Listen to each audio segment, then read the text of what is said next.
Olá, boa tarde. Vamos começar esta sessão. Eu não vou ser breve, vou ser brevíssimo. Quero agradecer-vos por terem vindo à sessão de apresentação de um livro que tem por título Sala de Operações, do meu autor, o André Osório, que está aqui ao meu lado. Obrigado, portanto, pela vossa presença. Agradeço também à FNAC Chiado, à nossa querida Paula, a todo o staff, o acolhimento que sempre nos dão. Estamos aqui nesta livraria. Por acaso é uma cave, não é uma cave existencialista, não é um caveau parisien, mas e não é um caveau todo cheio de fumos, de absinto e até com um bocadinho de ópio, mas ainda mesmo assim nesta cave se guarda um resquício daquela singularidade e daquele toque de marginalidade que caracterizava a velha poesia. Obrigado à estimada FNAC por estes velhos e novos livros que aqui se cruzam, que por aí dormem nas prateleiras e por vezes despertam para rasgar a nossa sensibilidade e a nossa inteligência. Muito obrigado. Uma palavra de agradecimento ao imenso ator que é o Rui de Carvalho, que deu ao meu poeta André Osório a honra de lhe ler 2 poemas. O Rui de Carvalho não pode, infelizmente, estar aqui connosco, mas teve o cuidado de nos mandar uma gravação que vai ser exibida no final da sessão, conjuntamente com a leitura de outros poemas ao vivo, por uma mais jovem atriz, a Joana Rezende, a quem vivamente agradeço também a presença e a participação. Obrigado ao meu caro António Carlos Cortês, autor de um livro Na Guerra e Paz, escritor, poeta, ensaísta, um incansável cavaleiro de muitas causas, sempre na defesa da língua, da literacia, de um ensino que volta a prestigiar a grande literatura. Eu fico, é claro, muito curioso com a forma como vais apresentar esta sala de operações, estes 40 poemas que estão realmente bem divididos, rigorosamente divididos em 2 partes, 50 páginas cada uma. Portanto. E por fim, meu caro autor, meu caro André Osório, muito obrigado por teres escolhido A Guerra e Paz para publicares o teu 2º livro. O primeiro livro, Observação da Gravidade, foi finalista do Prémio Glória de Santana em 2021 e foi semifinalista do Prémio Oceanos no mesmo ano, o ano da sua publicação. Eu não sei o que é que vai acontecer a este 2º livro. Sei apenas que tudo em ti, André, na tua reserva pessoal, que talvez seja também timidez, na tua forma de exerceres o teu estranho ofício da escrita, nos teus versos, que eram tão contidos e escassos no teu primeiro livro e já se atrevem por vezes agora a uma maior discursividade, tudo em ti e na tua poesia quer manter-se secreto e quer deambular por uma certa clandestinidade como forma de vida, coisas que, a meu ver, sempre foram essenciais para o sopro poético. Guarda-te assim. E não fazendo sentido pôr-te agora uma coroa de louros na cabeça, eu peço-te que saudemos a ti e a esta sala de operações, nós todos, com uma grande e bela salva de palmas.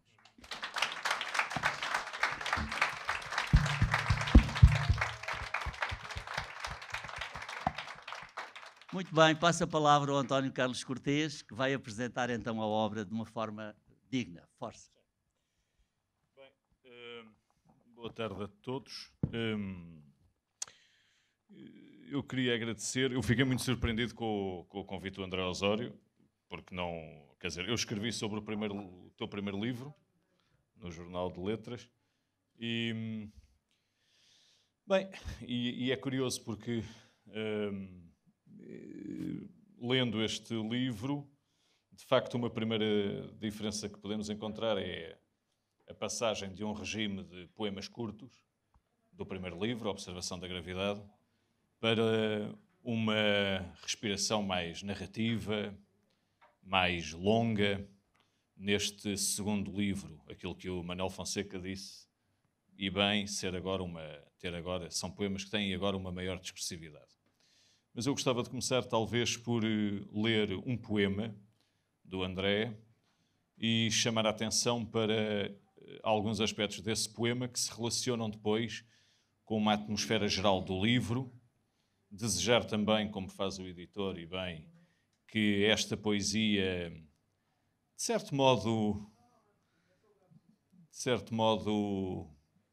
clandestina, ou se não clandestina, reservada, que não se deslumbre não se venha a deslumbrar com eventuais luzes da ribalta. Lembro-me sempre daquele poema do Pessoa. Lá chegamos todos, lá chegamos todos. E se há coisa que é de facto inimiga da poesia, é o querer estar de bem com Deus e com o diabo. E, portanto, quando tiver de estar de bem com Deus, está só com Deus. Quando tiver de estar só com o diabo, está só com o diabo, o que é bom. Sendo os dois existir, está tudo bem. Existem os dois. Todos os deuses são demónios, diz o Camões, e diz bem. E, portanto, o que eu desejo para este livro é que ele faça, enfim, o bom percurso de ser traficado, primeiro num círculo íntimo de amigos e que depois vá chegando de forma natural a outros leitores. O poema um dos poemas mais fortes deste livro poderia, na verdade, ter dado título ao volume. É um poema que tem por título Vapor e diz o seguinte, eu começarei por aí para relacionar com esta ideia da sala de operações. Porque é muito interessante, por exemplo, antes de irmos ao poema, é muito interessante que o André, pertencendo a uma geração que está mais ou menos há 5 anos a surgir no panorama poético mais recente, desde logo com a revista Lote, feita pela Maria Brás Ferreira e pelo Tomás Gurjão e na primeira hora também pelo André. Conheço-os a todos muito bem. A verdade é que eles tiveram uma atitude interessante, curiosa, porque não se puseram em bicos de pés, querendo fazer qualquer coisa que há uns quase 25 anos, 24, uma outra geração quis fazer, como se nada houvesse antes. Vocês não fizeram tábua rasa de uma tradição poética e estão a explorar bem, por exemplo, essa tendência ou essa tradição do poema mais narrativo, de qualquer coisa que vem dos anos 70 e 80 com autores como o Hélder Moura Pereira ou como enfim, o Paulo da Costa Domingos, enfim. Aquela tendência mais narrativa que faz com que o poema seja uma fábula, uma fala, um espaço onde a história se vai contar. E o curioso é que se conta não através de formas estróficas da tradição clássica. É muito interessante que estes autores não praticam formas fixas, o soneto, o terceto, enfim, ritmos da lírica mais tradicional. Apostam, de facto, neste paradigma, neste terceiro momento, talvez, do paradigma narrativo que começou lá atrás com a geração de Cartucho. Ora bem, o André Osório, no primeiro livro, tem de facto uma respiração de poemas curtos e agora abalança-se a poemas de facto mais caudalosos, mais narrativos, mas curiosamente é num dos poemas menos extensos, neste Vapor, que nós encontramos como que uma espécie de arte poética que define e apresenta o poeta na sua sala de operações. Vapor diz assim: escrever é parar o tempo, a escrita, pô-la de lado como um livro usado, em que, no entanto, nos usamos. Incrível, e mesmo se procura numa nuvem, na fotografia de uma viagem e mobilidade de uma vida. Observamos atentamente. Uma atravessou a aresta, adormecida algures neste telhado que me protege da chuva. A ausência é uma coisa complicada de compreender. Ela avança. É um poema muito interessante porque associa a imagem do vapor ao exercício da escrita. O sujeito diz que escrever é parar o tempo, a escrita. Portanto, a escrita é tempo, o tempo é escrita. E põe-se em cena alguém que vai, curiosamente, ao mesmo tempo que escreve, parece não querer fazê-lo. Diz que escrever é parar o tempo e depois é pôr a escrita de lado, é pô-la de lado. Curiosamente, no quinto verso, como um livro usado, em que, no entanto, nos usamos. É um poema, de facto, que começa tem esta entrada muito interessante, ambígua, não é? Porque, por um lado, há como que uma tensão, ou há mesmo uma tensão entre o desejo de escrever e o saber que escrever, e nomeadamente escrever poesia, é usura, é um uso, é também um gasto, livro usado.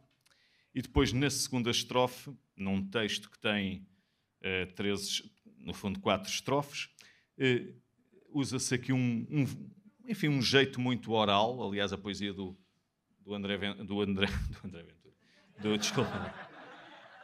Osório. Isto é o lapsus linguae. Quer dizer, nós andamos a levar com este lixo o tempo todo e a páginas tantas é impossível, quer dizer. Desculpa lá, André.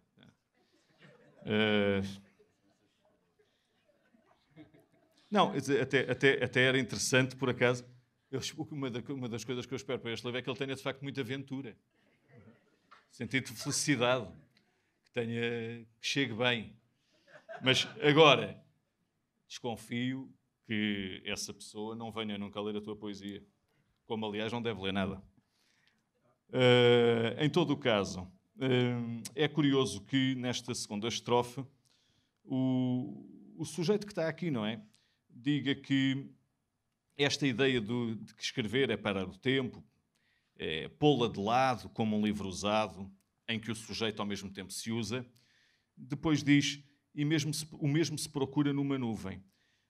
Esta ideia da nuvem, da escrita que se procura numa nuvem, é curioso porque há uma palavra que se vai repetindo ao longo do livro, e palavras que pertencem a esse campo lexical, que é a palavra ausência, ou palavras afins como perda, ou a ideia de nada. Esta é uma poesia que, curiosamente, narrando cenas, há qualquer coisa de evanescente que perpassa sempre neste livro. É uma poesia narrativa, é verdade, mas, curiosamente, não é exatamente uma poesia do realismo, ou realista. É uma narrativa de irrealidades, é uma narrativa de ficções, ou de coisas que se passam no mundo das nuvens. Não digo que sejas um nifilibata, mas, em todo o caso, é uma poesia que tem qualquer coisa, de facto, de evanescente. Se nós quisermos procurar um poema que diga, que conte, de facto, uma história, no sentido clássico do termo, nós não vamos encontrar. Mesmo o tu, ao qual o sujeito muitas vezes se dirige, é um tu evanescente. Não é ninguém, de facto, que nós pudéssemos localizar ou identificar. Ora bem, neste poema, Vapor, uma verdadeira arte poética, associa-se depois a escrita à ideia da fotografia. Na fotografia de uma viagem e mobilidade de uma vida, observamos atentamente. E o poema acaba por falar da ausência. A ausência é uma coisa complicada de compreender, ela avança. Eu acho muito interessante esta ideia quase elíptica de não revelar tudo nos textos que são narrativos e que o André, de facto, faz muito bem. Esta ideia de que a ausência avança e vai avançando, de facto, ao longo do livro. Todo o livro vai somando nos poemas narrativos e que são evanescentes e realistas. Se há coisa que, de facto, vai avançando, é sempre a ideia de ausência. Há um acumular de... Como se os poemas fossem sedimentos sobre sedimentos, há um acumular de figuras da ausência. Eu gostava de falar ainda, não demorarei muito mais tempo, mas gostava ainda de chamar a atenção para outros 2 aspectos do livro. Por exemplo, há um verso que define muito bem aquilo que move a escrita do André Osório. A ideia de que escrever é, de facto, pensar, mas ele diz mais. Ele diz, penso porque escrevo. Caneta que observa. Isto é muito interessante, porque, quer dizer, escrever é óbvio que é pensar, não é sentir. No ato da escrita, nós escrevemos, é cerebral. Sentir, sinta quem lê, como diz o Pessoa. Agora, o interessante é que o André Osório, ou o sujeito dos textos do André Osório, transfere a ideia de um pensamento que é escrito não exatamente, ou não só para o sujeito que escreve os textos, mas para o objeto com que o sujeito escreve os textos. A caneta.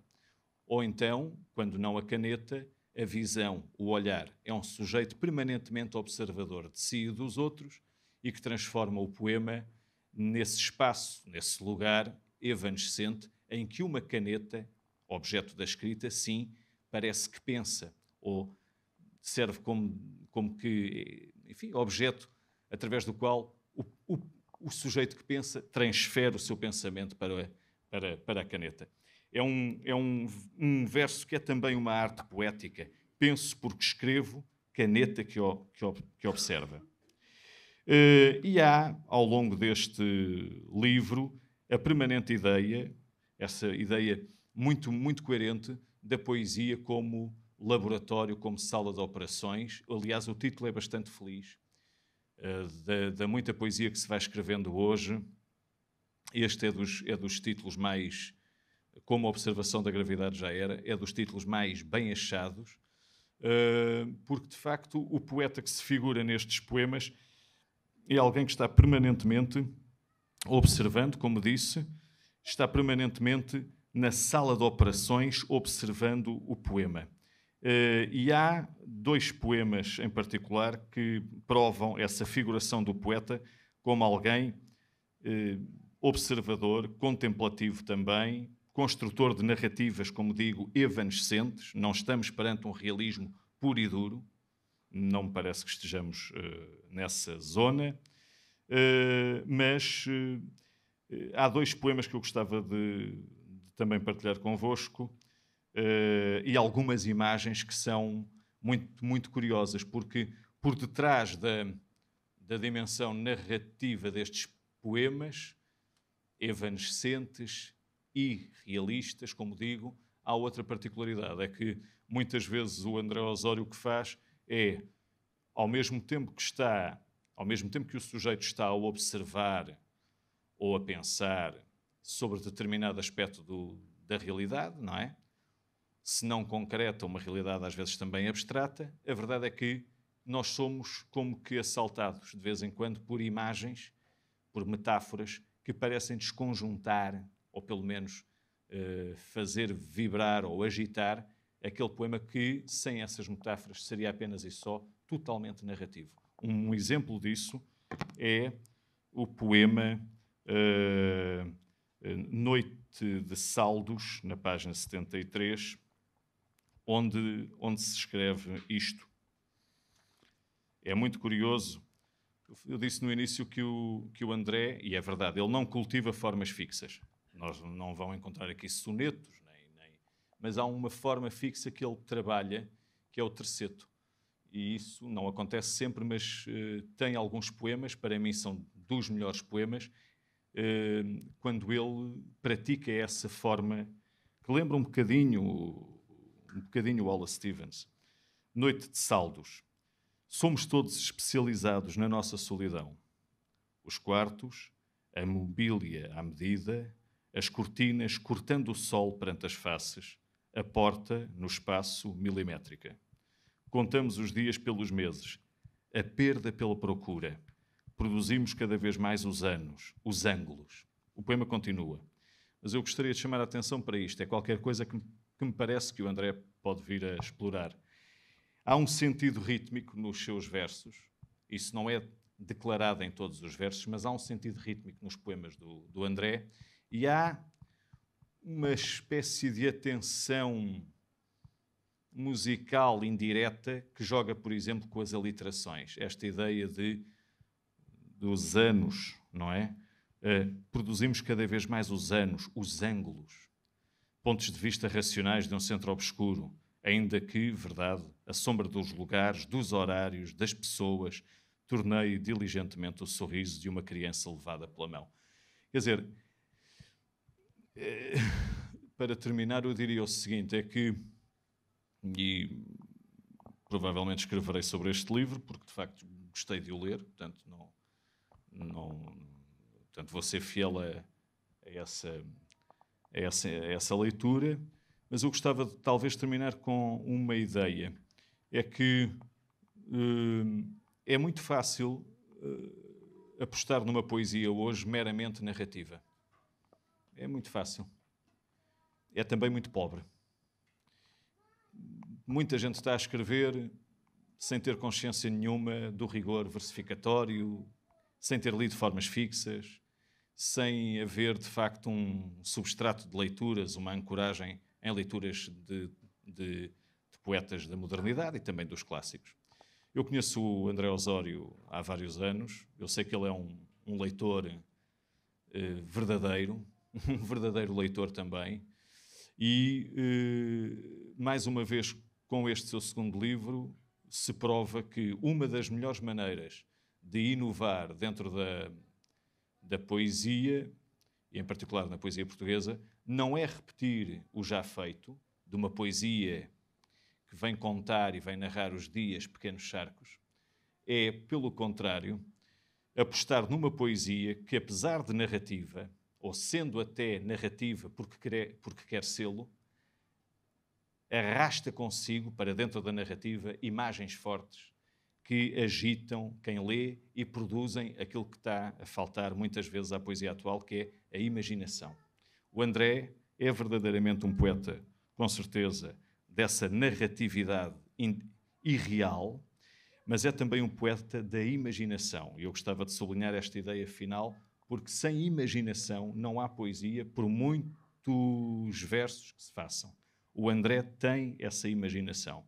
A prova disso é o poema com que eu gostaria de acabar e que tem, de facto, por dentro da narrativa, momentos de... Enfim, é uma palavra curiosa, em que há aquilo que o David Mourão Ferreira pedia, e o Eliot também, dentro do lirismo narrativo, haver transfiguração. O André faz isso muito bem. É o poema Subúrbios, e eu chamarei a atenção para duas imagens fortes que provam essa imaginação que é também uma espécie de ausência que vai avançando ao longo do livro e que faz deste segundo livro um bom caminho, uma boa porta para um terceiro, e para um quarto, e para um quinto. Espero que continues, de facto. Subúrbios. Por detrás da página, olhos entornam seus pesados lábios. Isto é muito interessante. Desculpem o jargão, estão aqui alunos de literatura, provavelmente, ou da teoria da literatura. Há uma figura muito curiosa que é a catacrese. É uma excelente palavra para quando quiserem faltar ao trabalho. Dizem ao patrão que tiveram uma catacrese e a coisa passa. Mas o André tem aqui nesta primeira estrofe, logo de entrada, um movimento muito curioso. O título é Subúrbios. Por detrás da página, portanto, novamente a ideia da escrita, o poeta na sala de operações, por detrás da página, olhos entornam seus pesados lábios. Quer dizer, é uma excelente catacrese, quer dizer, os olhos não entornam nada, e se entornarem alguma coisa, com certeza entornam lágrimas, não entornam lábios. Portanto, das duas uma, ou tu andas a drogar-te e escreves sob o efeito de alucinogénios, ou então és verdadeiramente um tipo com uma imaginação turbilhonante. E eu acho que, porque te conheço de há vários anos, acho que de facto se prova algo que há muito tempo eu partilhei com uma pessoa que te conhece ainda melhor do que eu, que é o teu pai. Eu disse-lhe uma vez, não, o André, pá, é imaginação pura, quer dizer. Ele tem de lidar com a imaginação que está dentro dele. Não é? Aquilo não para, não é? Ele está permanentemente a construir cenas. Não é? Não faço ideia qual é a cena que estás a construir agora, nem quero saber, mas em todo o caso, se daqui resultar um poema, vê lá o que é que escreves. Mas é muito curioso. Por detrás da página, olhos entornam seus pesados lábios. E é muito curioso outra coisa, já agora, é que sendo uma poesia narrativa e não havendo um diálogo óbvio com formas da tradição, formas fixas, o André tem também noção rítmica. Ele corta os versos e isola palavras em determinados momentos do texto. Por exemplo, a palavra lábios, ela aparece sozinha. Ela é como que o núcleo intensificador do discurso. A partir dali tudo se vai mover. não é? Então leio e termino, esperando que leiam este livro e o trafiquem o máximo que puderem. Por detrás da página, olhos entornam seus pesados lábios. Está ali a vida. Ali algo por que voltar, aos filhos e gavetas vazias. Deito-me neste lado e olho para dentro. O espelho determina o pouco que tenho, as roupas velhas com que dormia. Pequenas, são-me só um gabinete de curiosidades. Não sei se há aqui algum eco de uma série que está aí, Gabinete de Curiosidades, mas não importa. Esta ideia de Gabinete de Curiosidades é interessante porque joga também com a ideia de sala de operações. A poesia pode bem ser um gabinete de curiosidades. Estão lá as memórias, aqui onde olhas, cidades construídas por distração, centros de trabalho cheias como antigas pragas transpiram as águas por uma abstração. Extraordinária estrofe. Eu vou ler. Estão lá as memórias, aqui onde olhas, cidades construídas por distração, centros de trabalho cheias como antigas pragas, transpiram as águas por uma abstração. Isto é de um grande arranjo, como dizia o Henri Mechonic, é um grande arranjo fonomelódico. Não é? É muito, muito, muito interessante. Não conheço muitos poetas da geração do André, e chegam quase todas as semanas livros de uma data de malta que andei a escrever. Não conheço muita gente que tenha esta noção quase intuitiva da fonética e da melodia da língua. É muito raro. Ora, e depois, no meio desta narrativa, uma imagem brutal. O calor alastra como um cancro. A torrente convertida a um charco. Vês-me, o meu corpo arrumado, catalogado, a minha pele, em tua volta, os meus braços de diamante, a lua nos vasos, a imagem devolvida numa moldura de drogaria, com os seus horários rotinados, versificados, de um tempo menos confuso, onde era eu e tu. E tu. É um extraordinário poema. Eu não digo isto, o Luís Osório conhece-me bem, eu não faço elogios fáceis, não gosto. Não gosto. E, portanto, correste um grande risco, porque eu desconfio da profusão de best-sellers que agora escrevem e, portanto, fico contente que me tenhas convidado, correndo o risco de eu, e o Manel também me conhece bem, de eu chegar aqui e poder dizer uma coisa assim. Não, é um grande livro de poesia. É um bom livro de poesia. Tem momentos, de facto, que arrastam o leitor. O próprio leitor é obrigado a construir imagens, não é? Esta imagem do cancro, evidentemente que há aqui um eco, porque o André lê e é um rapaz culto. É uma imagem que vem do Cesário. O tempo, cancro enorme. E tu, André, de facto, eu espero acompanhar a tua maturação à medida que os livros se forem multiplicando. Eu acho que, se não fores atrás de modas e fores fiel à tua voz e não fores atrás de uma coisa que não existe, que é o Parnaso, tu vais ser, de facto, uma pessoa que vai ser fiel àquilo que mais importa, fiel à poesia na vida, e não à procura de quantas estrelas vais ter no Y ou em qualquer outro suplemento literário, porque isso não importa nada. E, portanto, parabéns, mantém essa tua independência e brinda-nos com mais uns quantos livros. Obrigado.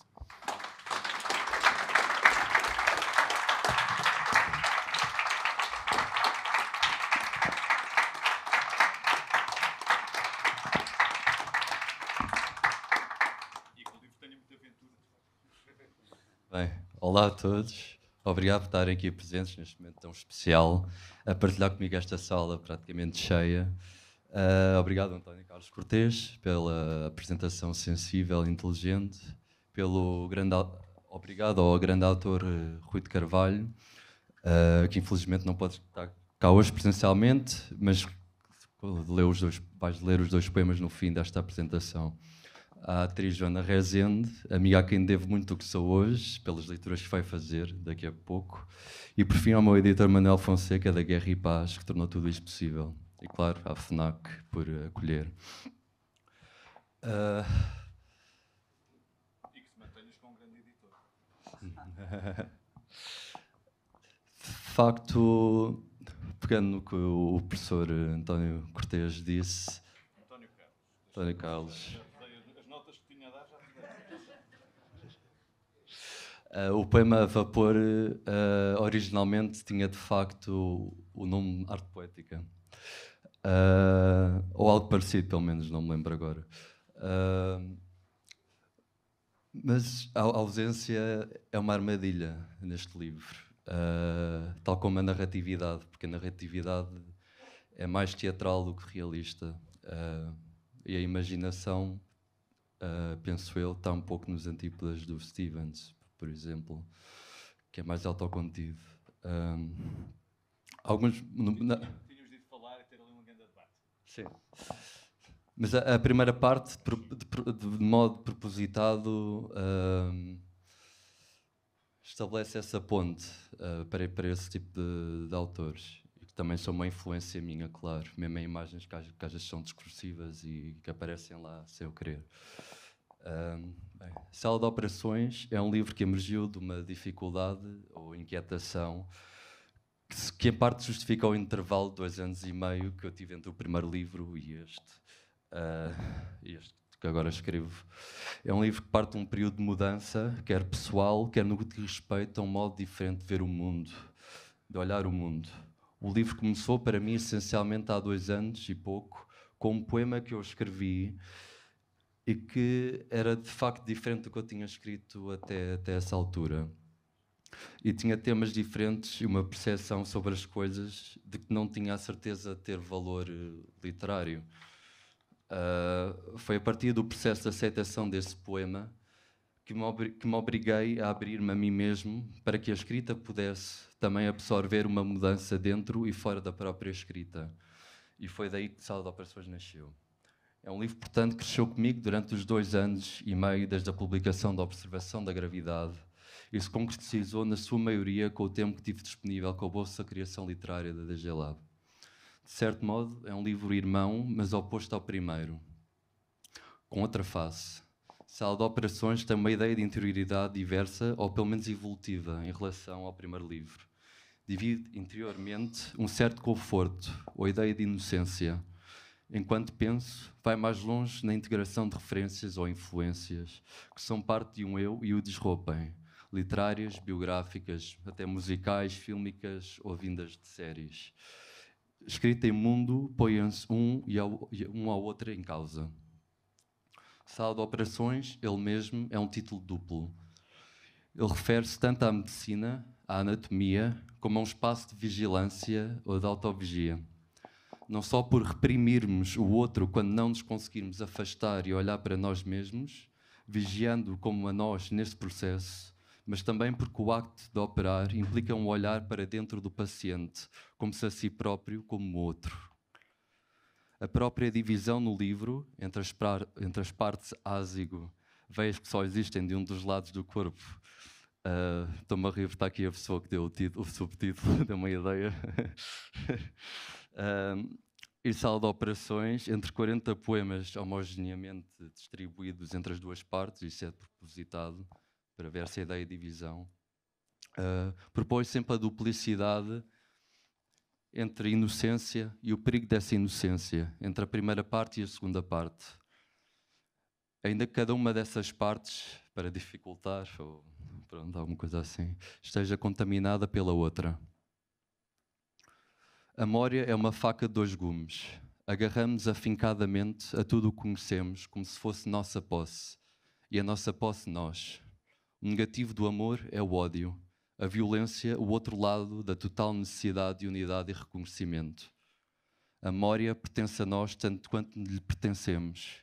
E sem um contra-olhar, uma contracorrente, dentro do silêncio, sem um olhar criativo, não passivo, sobre esse silêncio e as suas causas, não existe ação no mundo, não há imaginação nem possibilidade poética. A memória torna-se inescapável como um trauma, em quarentena, sem cura.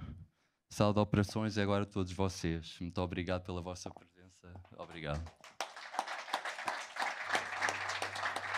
Sala de Operações. Aqui está o meu corpo. Aberto, exposto, aqui está o meu corpo, pensou. Pele, pelos, sangue, nervos, órgãos. Não seria tão desconfortável, não fosse tão imensamente calculado. É forma comum. Baço, braços, pernas, preocupações. Ainda assim, estar aqui neste lugar perante os vossos olhos, vazio e frio, examinado, não dá totalmente para cair em mim. Era um médico, ele. Tirara o curso na Universidade Nova e depois especialidade em cirurgia de transplante. Não o conhecia antes, disto quer dizer, deste nosso encontro. Era um homem nos seus 35 anos, calvo quase, com um ar ao de leve cansado, talvez do turno de trabalho, das luvas de látex gastas, ou tão só de um hábito subtil e adquirido de o dissimular. Cumpria todas as horas extra. Era conhecido pelos seus milagres com os pacientes. Uma noite, a mulher deixou-o. As pinças suportavam as bordas. A pele era arame farpado para aprazimento estético. Sou um corpo vazio. Tenho nas tuas mãos o coração desfeito. Por cima, detrás do vidro, alguém vigia atento ao ecrã. Tira notas. Talvez alunos. Lembro-me, porventura não se apercebam, de aulas de literatura que tive na juventude. Olhei-as da janela, o transplante estava pronto, letras arranhadas selavam o embuste. Observas-me de frente sem desviar o olhar. De novo o meu coração bate por ti, tu que me o tiraste. Repara, as paredes da cidade, as estradas ocupadas de crianças em postos de rua, o cipreste, a areia, o aniversário. Que, afinal, esta nossa existência virtual, esta próxima preocupação com o olho subterrado corolário, bombeia entre o plasma o horror de nossa civilização? Cortas-te na fuga. Sozinho, no quarto, a tua distância é a minha. Levantas a face, as palavras gastas. Ligaduras escorrem-te como luvas gentis.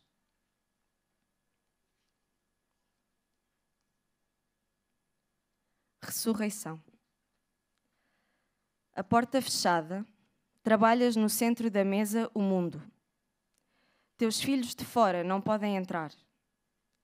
Crescem para adornar seu medo com a adoração e essa ausência primeira com a entrada no mesmo lugar que os subtraiu, tirou dele. Deus criou os seus súbditos, agarrados ao que conhecem, às sombras de si, onde reporta o adversário na terra no que ela concebe. Condenam cá fora o estrangeiro quando eles próprios, turistas, expandindo seu reino sem fim. Recria o corpo perdido, abandonando-se. O país atado a um fado, num destino privado, onde quem não se devolve em pranto gera desenfreado o seu estar sozinho. A caverna, eu sei. Orações em bicos de pés para espreitar dentro. O escritório. Apagaste-te para ser como ele, mas não és. Cresceste numa caixa já embalada para partir encomendado. Competitividade de servir e destruir, a necessidade de confiança e falso querer de estabilidade aflora na pele a revolta. Murmúrios de paz eleva o espírito à morte num símbolo.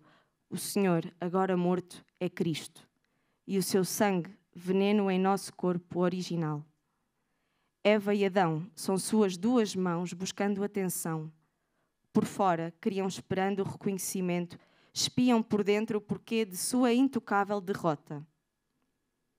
Por quem são responsáveis, gritam. Despedem, mitigam como neles o seu pai a possibilidade de existir. Retira o espírito livre, o tempo, o dinheiro, alimentam rituais, mitos, superstições, para ordenados ascenderem e sustentarem a sua autorrepressão, por indiferença ou crença de amor. Unindo as palmas, são puros. As ruas limpas de poeiras, a imagem cristalina perante o espelho que se penteia, formalizando a apatia entre os dentes como quem escova toda a manhã por harmonia. Monumentos ofensos à memória, somos vítreos a quem vem de fora. As casas expulsando inquilinos, Bancos juram crises com lábios conservadores e inflação ao peito, beijando-a todas as manhãs enquanto dividem o pão pelo vizinho do lado no supermercado esfomeado, por culpa, ou quem sabe, confessar e expurgar seu pecado. Greves e emprego mal pago, educação de números inventados para a equação importada. E afinal, pessoas com conceitos caem de barcos de migração.